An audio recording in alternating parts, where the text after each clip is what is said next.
Like the hat?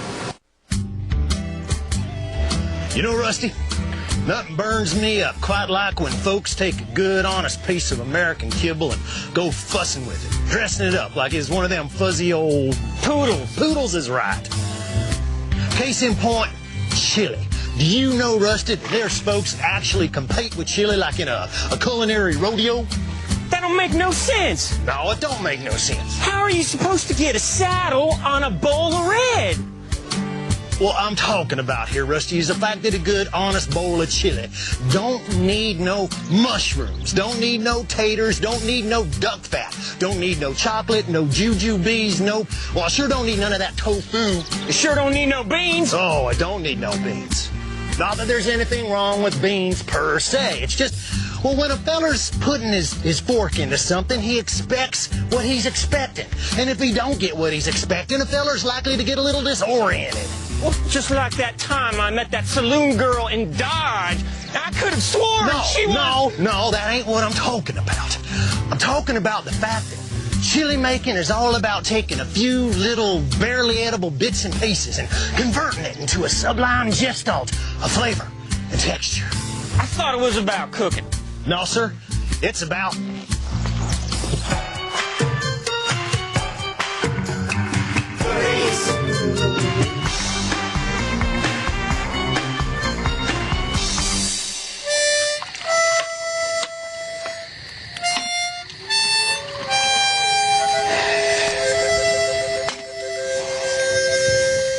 Now, the history of chili... With an eye. Yes, with an eye.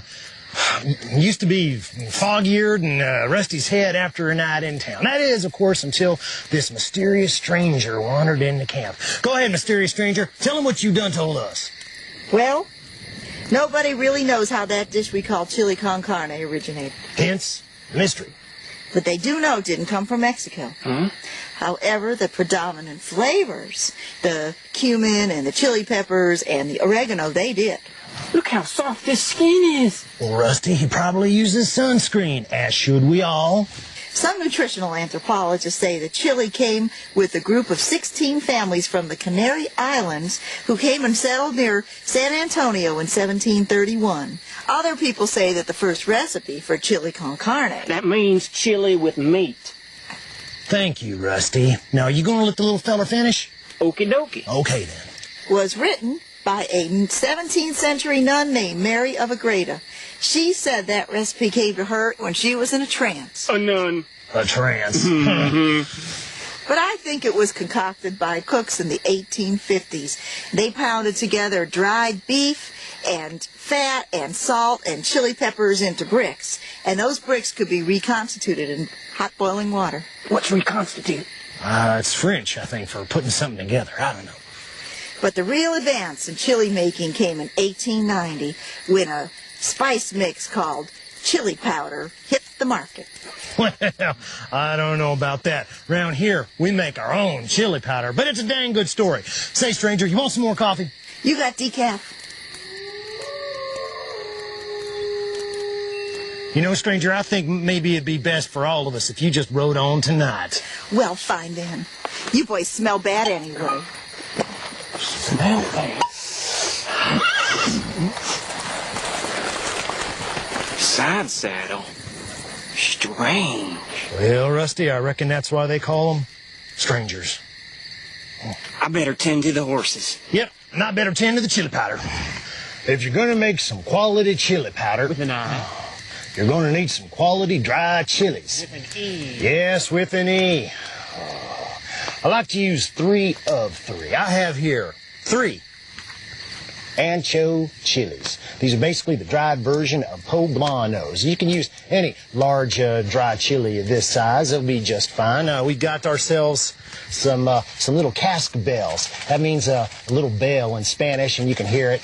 That's a cute little booger. Sounds kind of like a rattlesnake, though. You've got to be careful. Now, these are going to provide most of the flavor, while most of the heat is going to come from this little arbol. I got 3 of these bad boys, too. You could use cayennes as well. Now, remember, you want a little bit of heat in your chili powder, but not too much. You can always kick it up a notch later with the addition of some cayenne pepper, but you can't cool it off. No, sir. That's just the way it is.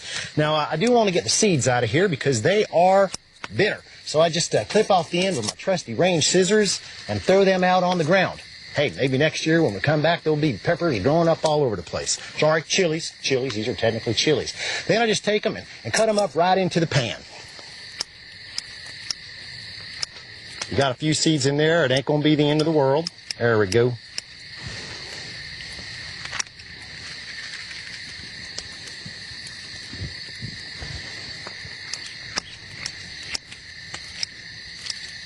Now we're going to add a couple tablespoons of whole cumin. So we're going to let these roast over medium-high heat until they become nice and fragrant, or until those cumin seeds start blowing up all over the place. Now, why are we bothering with this here roasting if they's already dry? Because the essential oils inside the seeds and inside them pods is going to get woken up by that heat. Even if you're going to hold on to this for months, you want to do this part now. Just give it a shake every few minutes. Meanwhile, Aaron, I'll just break out your favorite camping blender. I know you got one. And throw on in 2 tablespoons of garlic powder. About a teaspoon of paprika. I like the smoked kind, but the regular kind's fine too. And a tablespoon of dried oregano. It's just about the only time I use the stuff. Now, go retrieve the rest of your chilies. Carefully integrate them into the craft. There you go. Lit her on up and put the spurs to her.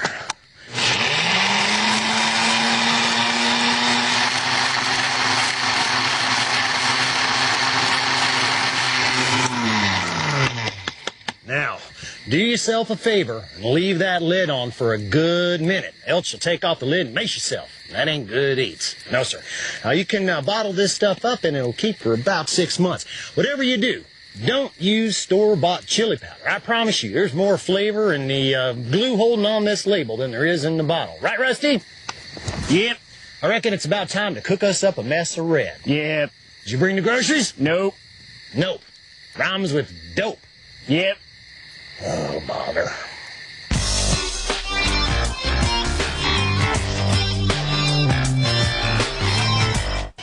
Now, Rusty, you need to keep in mind that chili is a very basic kind of food made out of some very basic kind of parts. And then we got meat, chili powder. With an eye. Right, we need a liquid and some kind of thickener of some type. And I reckon we could use some vegetation, like maybe some onions. And garlic powder. Yeah, garlic powder too. And if we don't go and get crazy with it, I reckon we could use some canned tomatoes. But right now, what we need to do is wrestle us up a little bit of meat. Which way? Hot diggity dog! All right, that way. All right, here we go. When you consider the type of folks often blamed for inventing chili, one notes a common denominator: poverty. Immigrants, nuns, cowboys, all generally living in a state of profound broke-titude. Oh, come on, Rusty, we don't need none of this uptown meat. I said, come on. If you want to cook up an authentic bowl of red, you're going to have to think cheap.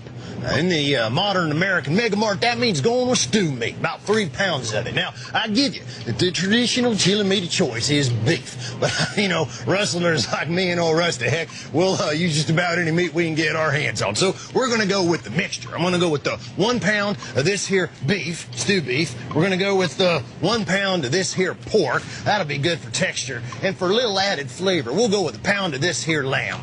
Now, all we got to do is rustle us up some chilies.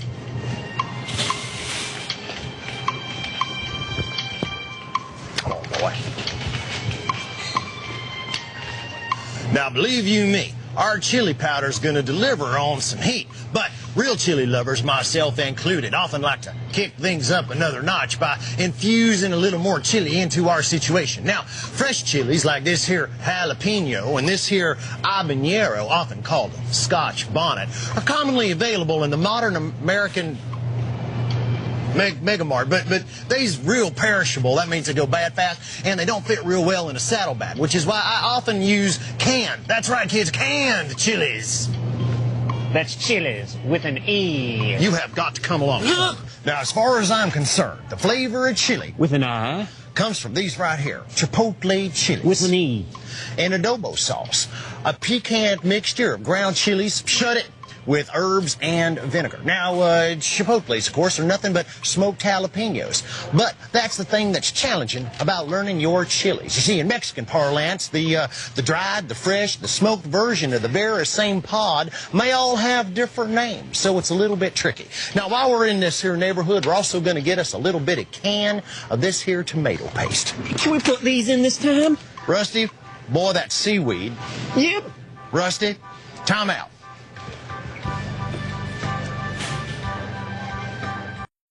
Well, there it is, Rusty. It's a secret ingredient of lazy chili chefs everywhere. Now, you could go spinning an hour slicing and dicing various vegetation, but I say, why not just crack open the lid on your favorite hot salsa? This here's my favorite. It's made in New York City, so you know it's good. Imported. That's right, imported. Now, chili is a stew-like device, so we're going to have some other liquid, and I figure it could be soup, could be one of them bouillon cubes, but why not make it something you'd actually want to drink if you had some leftovers? You thinking sarsaparilla? No, Rusty, I'm thinking beer. Woo-woo! Just a ding ding ding ding. The question is, what kind? Now, light beer ain't hardly beer at all, so that's out. Heavier brews like porter and stout tend to get bitter when you cook with them, so we're just going to stick with a good old middle-of-the-road ale like this one here. Now, Rusty, ain't nobody getting married or buried. We only need one little bottle of this here stuff. Now, we got our meat, our chilies, we got our liquid, secret ingredients. Heck, all we need now is a thickener to hold all this together. Since we already got salsa on board, heck, why not use tortilla chips? Now, I am perfectly aware of the fact that, traditionally speaking, chili should be thickened with a special kind of corn flour called Masa harina, the traditional corn flour of Mexico. It's used to make tortillas, tamales, and chili rellenos. That's chili with an E. Well, go on, stranger. But ground up tortilla chips are a lot easier to find and just as easy to use. Bye, boys. Rusty, I think we just had us one of them deja vus. Come on.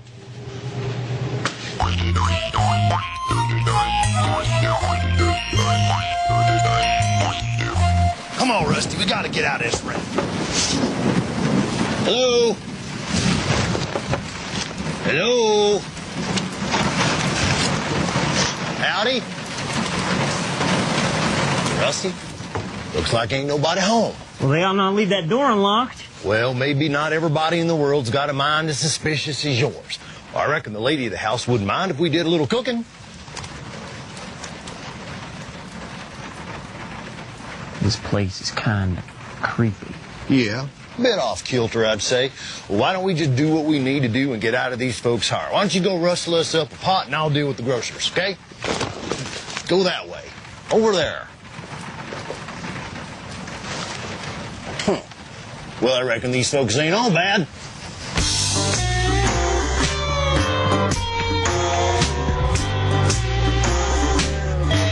Well, it's kind of funny looking for a pot, but I reckon it'll do. Now, how about going and getting us a mixing bowl of some type? Thank you. Now, step one to your chili making is you're going to get yourself a big old heavy pot, and you're going to put it over a real hot campfire, and they got that here.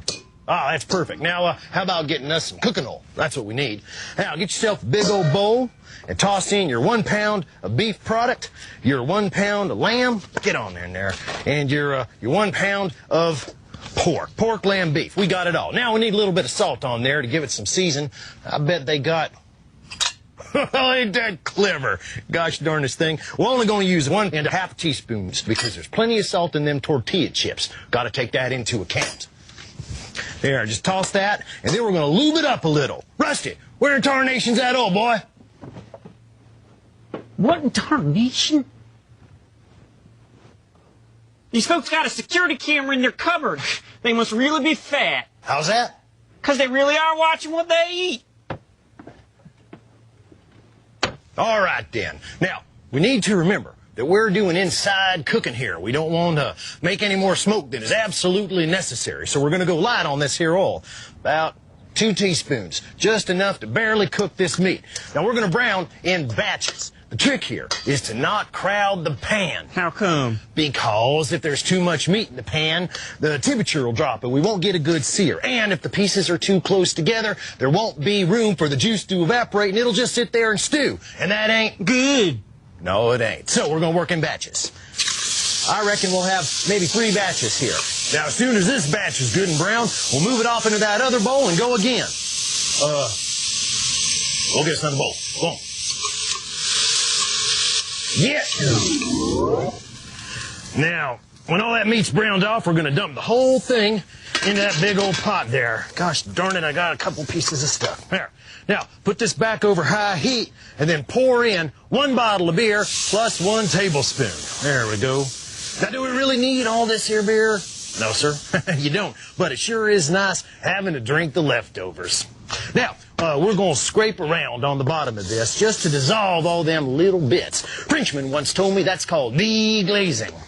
There we go. We're just going to push that around a little bit. Now, everything else goes in the pot, including 1 tablespoon of our tomato paste. There we go.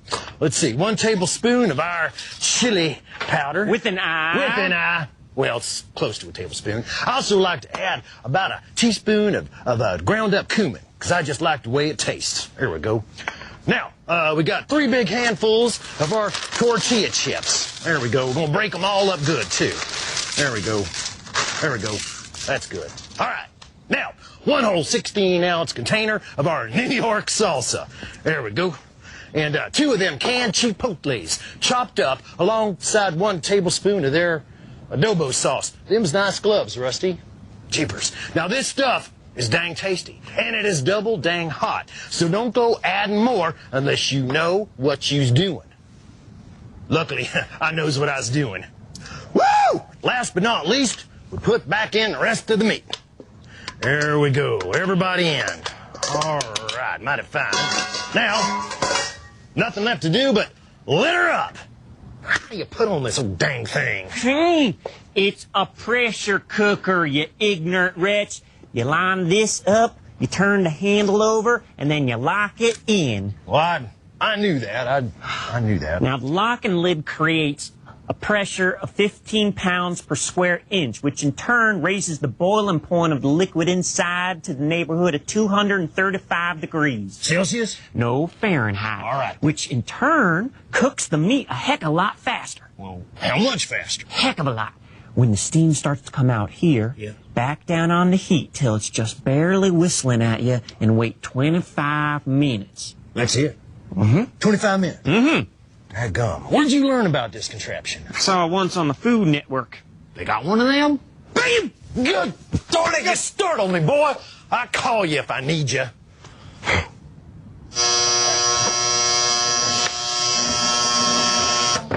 Oh. Dude, that's one rude awakening right there. Boy, howdy. All right, reckon it's chili time. All right, Rusty. I said, Rusty, hey, what's next? Just press that little button there on the handle. Pressure release valve. Now, if you don't want to use it, you can run the covered pot under cold water, and that'll suck the heat right out of the pot. Why don't I just go ahead and open it now? Well, it's got a pressure-sensitive lock. If it didn't, you blow that chili sky high. Oh, well, in that case, I'll wait.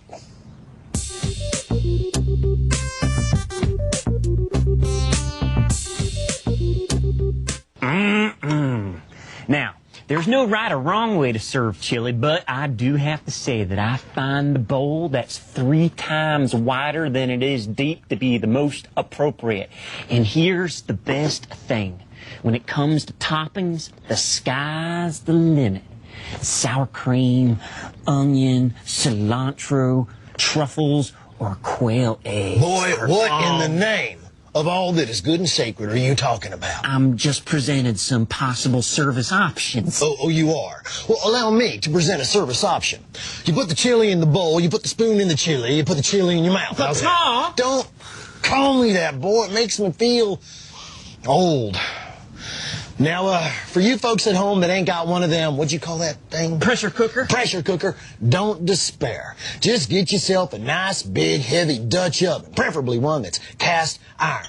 And do your meat browning in there and add all your ingredients. Bring it to a boil, clamp on that lid, and toss it in a 350-degree oven for anywhere from 6 to, 24 hours, depending on what you like. Would you stop that?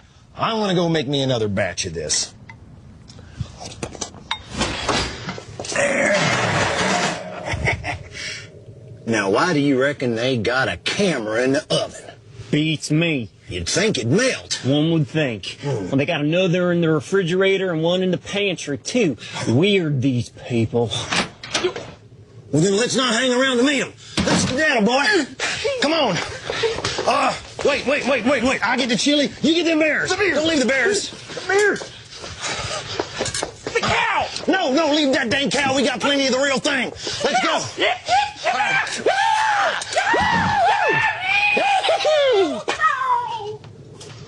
What happened around this place? Gee whiz. Middle of the road ale? What's... Wow, it smells like somebody's been making chili with an eye. You know, that would make a tasty episode of Good Eats.